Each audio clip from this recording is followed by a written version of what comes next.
تخيل معايا ان من 50 سنة فاتوا الناس كانوا بيخزنوا المعلومات في كروت كرتون زي ورق الكوتشين بيعملوا فيها فتحات صغيرة. النهارده نفس المعلومات دي بتتخزن في سيرفرات عملاقة عند جوجل وامازون. تعالوا نرجع بالزمن ونشوف رحلة تطور قواعد البيانات.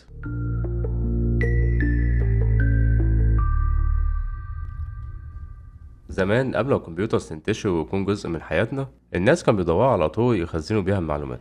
قبل سنة 1960 كانوا بيحفظوا البيانات باستخدام أدوات زي البطاقات المثقبة، ودي عبارة عن كروت كرتون كانوا بيعملوا فيها فتحات صغيرة على حسب المعلومات. وكانوا برضه بيستخدموا حاجة اسمها الأشرطة، ودي زي شريط الكاسيت، لكن الطرق دي كان فيها مشاكل وصعوبات كتير. سنة 1970 عالم اسمه إدجار كود قدم مفهوم جديد اسمه قاعدة البيانات العلائقية Relational Database، واللي بتنظم البيانات بشكل جداول فيها صفوف وأعمدة.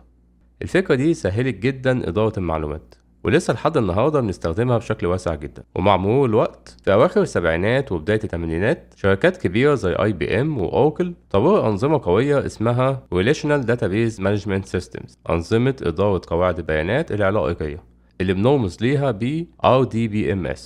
الأنظمة دي قدرت تتعامل مع كميات ضخمة من البيانات. نتنقل بسرعة لسنة 2010، ظهر اتجاه جديد اسمه البيانات الضخمة أو البيج داتا، وظهر أنظمة زي أباتشي هادوب وأباتشي سبارك لمساعدة الشركات في معالجة البيانات الضخمة.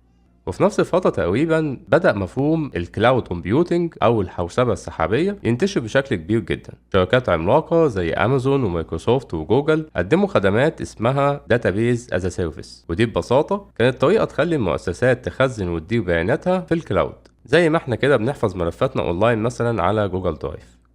وده باختصار هو مشوار تطور قواعد البيانات من البطاقات المثقبة لحد ما وصلنا للبيج داتا والكلاود كومبيوتنج.